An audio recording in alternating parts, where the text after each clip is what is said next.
అమలాపురం చందన brothers లో discount ఛాంజర్ December 2 నుంచి ప్రతి 5,000 రూపాయల కొనుగోలుపైన అన్ని రకాల వస్త్రాలపై వెండి ఉచిత. తెలుగు రాష్ట్రాలలోని పలు జిల్లాలలో భూ ప్రకంపనలు కలకలం సృష్టించాయి. ముఖ్యంగా హైదరాబాద్లోని పలు ప్రాంతాలలో భూమి కంపించింది. అలాగే ఖమ్మం, విజయవాడలోని పలు ప్రాంతాలలోనూ ఇదే పరిస్థితి నెలకొంది. అంతేకాదు హనుమకొండ, భద్రాద్రి కొత్తగూడెం, మనుగురు, గోదావరికని, భూపాలపల్లి, చెర్ల అనే ప్రాంతాలలో కూడా భూకంపనాలు చోటు చేసుకున్నాయి.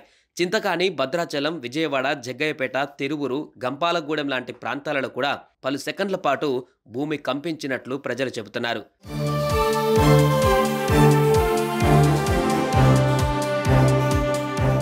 బుధవారం తెల్లవారుజామున బలమైన భూకంపం సంభవించింది. నేషనల్ సెంటర్ ఫర్ సిస్మాలజీ ప్రకారం తెలంగాణలోని ములుగు జిల్లాలో 5.3 తీవ్రతతో భూకంపం సంభవించింది.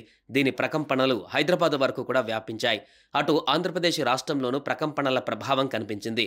ఉదయం 7:27 భూకంపం సంభవించినట్లుగా తెలుస్తోంది. నేను వంటగదిలో కూరగాయలు కట్ చేసుకుంటుంటే సడన్ గా కొంచెం కదిలినట్టు అనిపించింది. అనిపిస్తే నాకు కళ్ళు తిరుగుతున్నాయేమో అనుకున్నాను. అది తర్వాత మా పెద్దోడు వచ్చి మమ్మీ ఇలా కదులుతా ఉంది అంటే అప్పుడు అర్థమైంది ఇది కళ్ళు తిరగడం కాదు, ఇది ఎర్త్క్వేక్ అని. ఇది ఫస్ట్ టైం అయ్యేటప్పుడే కొంచెం వెరైటీగా అనిపించింది. వాళ్ళు ఫోన్ చేశారు.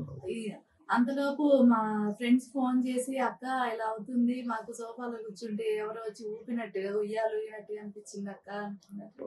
అనేటప్పటికి అప్పుడు నేనే చెప్పాను అది కాదు, ఇది ఎర్త్క్వేక్ వచ్చింది అని చెప్పి. పొద్దున 7:30కి నేను పడుకుని అప్పుడే లేచిన తర్వాత కింద కాలు కింద బాగా ఊగుతున్నట్టు అనిపించింది. సబ్ ఊఫర్ సౌండ్ ఏమో అనుకుని నాకు పక్కకు వచ్చి చూస్తే ఇంట్లో ఉన్న అందరికీ ఊగినట్టు అనిపించింది. హైదరాబాద్లో ఇవాళ ఉదయం 7:26 నుంచి 7:31 మధ్య భూమి కంపించింది.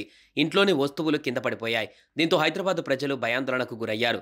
ముఖ్యంగా Himayat Nagar, Saroor Nagar, Suraram, Abdullapur Met, Hayat Nagar, Yousufguda, Lalpet, BN Reddy, Uppal, Medchal, Miyapur, Ibrahimpatnam, Khairatabad, Serilingampally, Dilsukh Nagar, Shamirpet, Kismatpur, Gachibowli, Jubilee Hills road number 67, బంజారాహిల్స్లో audio wizard, Ameerpet, Madhuranagar, SBI, SR Nagar, grand Ayodhya hotel, Attapur, Chikkadpally, గౌలిదొడ్డిలో సెకండ్ల పాటు భూమి కంపించింది.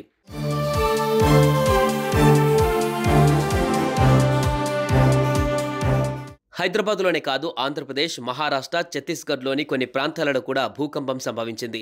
ఈ బలమైన భూకంపం కారణంగా ఎటువంటి ప్రాణ నష్టం లేదా పెద్ద నష్టం అయితే జరగలేదు.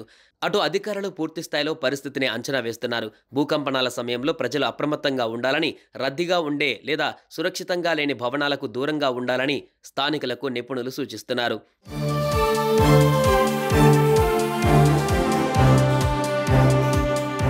ప్రశాంతంగా ఉన్న వాతావరణం భూకంపంతో ఒక్కసారిగా ప్రజలలో వణుకు పుట్టింది. దీంతో ప్రజలు భయాందోళనకు గురయ్యారు. పలుచోట్ల ఇంట్లోని వస్తువులు కూడా కింద పడిపోవడంతో ఇంట్లో నుంచి పరుగులు తీశారు. కానీ ఎలాంటి ప్రాణ నష్టం జరగకపోవడంతో ఊపిరి పీల్చుకున్నారు. సుమన్ టీవీలో మీ పర్సనల్ అండ్ బిజినెస్ ప్రమోషన్స్ కోసం కింది నెంబర్కి కాంటాక్ట్ చేయండి.